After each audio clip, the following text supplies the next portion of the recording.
Hi everyone. Today we're going to take you through what we're calling our lean V60 method. Now this can apply to any other coffee brewer really. It's not a V60 brew guide. It's more of an approach or a hack to minimize our energy spend and also our resource spend, especially in the way of brew water. So what we're going to do is look at reducing our energy spend, being a bit more frugal, a bit more efficient, and a bit more lean in preparing a cup of coffee.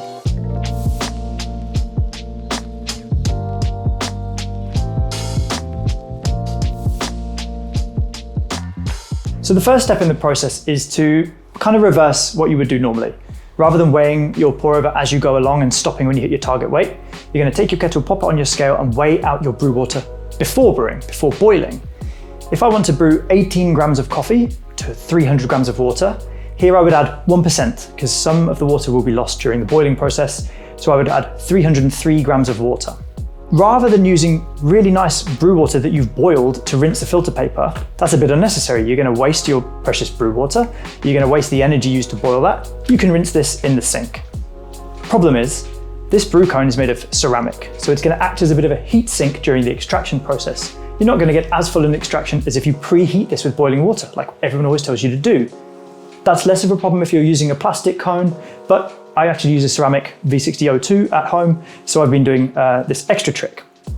After rinsing this with tap water to get the flavor out, I'm going to then preheat it on the kettle whilst it's boiling. I'm already using the energy to boil the water. This is going to seal at the top. You use the lid as well.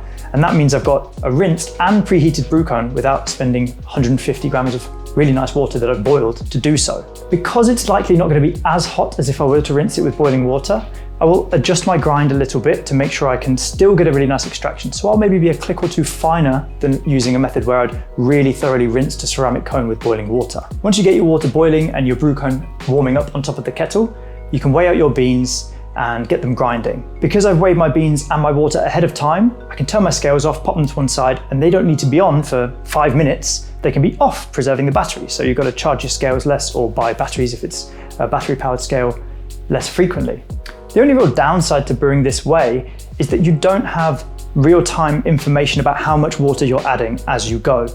It's not a huge problem. If you get your grind right and you're using a pouring kettle like this, you can be really accurate with how much water you're adding, and keeping the level about the same height in the cone is a good way to do so.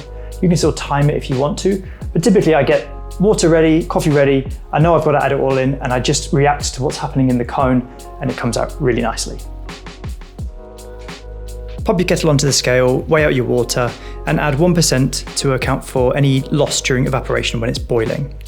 Once you've weighed your water, you can use your filter cone or the lid of your grinder to weigh out your coffee beans and then get them onto grind. And it's quite nice to just run a wet spoon through your beans before grinding them to avoid any static that's built up during the grinding process.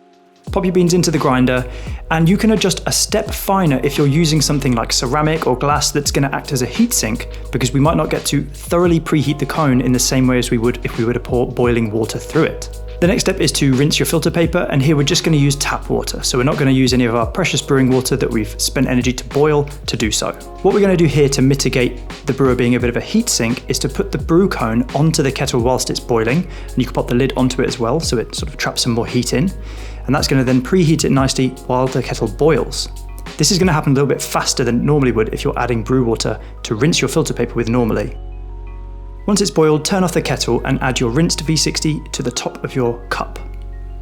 Add your ground coffee and you can start to brew straight away. Now we might not be able to know exactly how much water we're adding here. I've chosen to pack the scales away and tidy them up. You can still brew onto a scale at this point, but if you want to preserve your battery life, you can just go by eye, keep the level of water in the cone about the same height during the brew and react to what you're seeing. Once you've added all the water, I tend to give the cone a little bit of a shuffle just to level out the bed, and then once it's all drained through, you can compost your grounds, stir the coffee and enjoy.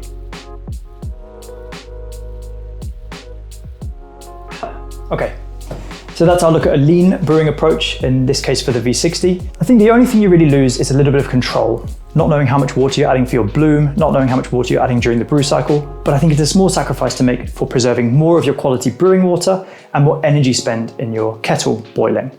So that's our lean approach. If you do have any questions about it, then do email us on betterbrewing@workshopcoffee.com or ask a comment below and we'll get back to you there too.